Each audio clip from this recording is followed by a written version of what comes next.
بسم اللہ الرحمن الرحیم۔ السلام علیکم دوستوں، میں آج آپ سے شیئر کروں گا اشفاق احمد کے کچھ اقوال جو کہ مجھے بہت پسند ہے۔ اشفاق احمد فرماتے ہیں کہ ہر چیز کا صدقہ ہوتا ہے اور عقل کا صدقہ یہ ہے کہ جاہل کی بات کو برداشت کرو، نیکیاں کرتے جاؤ اور دریا میں ڈالتے جاؤ۔ جب کبھی زندگی میں طوفان آیا تو یہی نیکیاں کشتیاں بن جائیں گی۔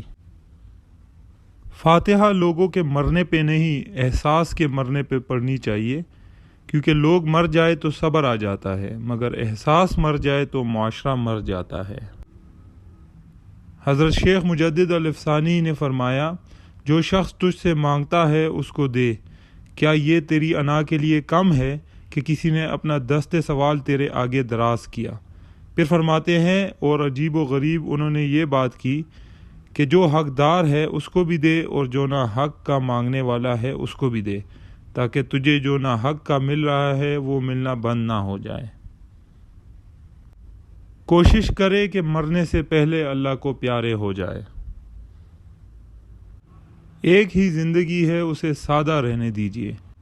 اگر کسی کو یاد کر رہے ہیں تو فون کر لیجیے، ملنا چاہتے ہیں تو مدعو کر لیجیے، چاہتے ہیں کہ آپ کو سمجھا جائے تو واضح کر دیجیے، کوئی سوال ہے دل میں تو پوچھ لیں، کچھ پسند نہیں تو بتا دے، پسند ہے تو کہہ دے، ساتھ چاہیے تو مانگ لے، انا کو دور چھوڑ آئے، اپنوں کو پاس لے آئیں۔ ایک ہی زندگی ہے، اسے آسان رہنے دے، اپنے لیے بھی اور دوسروں کے لیے بھی۔ اصل خیر یہ نہیں بیٹا کہ کسی بھوکے کو 1 روپیہ دے کر مدد کر دی، بلکہ اصل خیر کسی بھوکے کو اس وقت 1 روپیہ دینا ہے جب تمہیں بھی ویسی ہی بھوک لگی ہو اور تمہارے پاس اس 1 روپے کے سوا اور کوئی روپیہ نہ ہو۔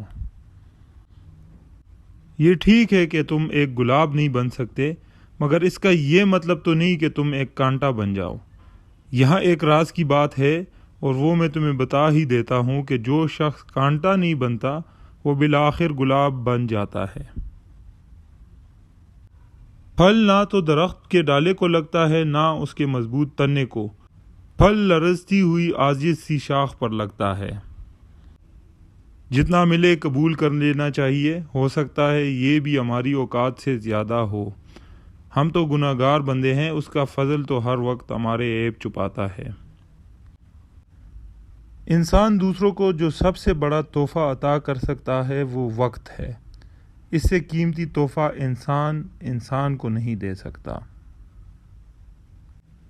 بیٹے نعمت ہے اور نعمتوں کا حساب لیا جائے گا، بیٹیاں رحمت ہے اور رحمتوں کا کوئی حساب نہیں۔ عروج میں اگر نظریں نیچے اور لہجہ نرم ہو تو زوال میں تکلیف کم ہوتی ہے۔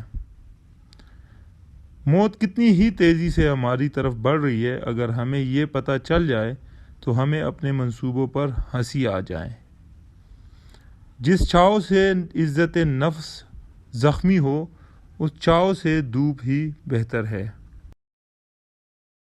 دوستو، اچھی باتیں پھیلانا صدقہ جاریہ ہے۔ برائے مہربانی ویڈیو کو لائک اور شیئر کریں، اور اگر آپ چینل پہ نئے ہیں تو چینل کو سبسکرائب کریں۔ ملتے ہیں اگلی ویڈیو میں انشاءاللہ۔ اللہ حافظ۔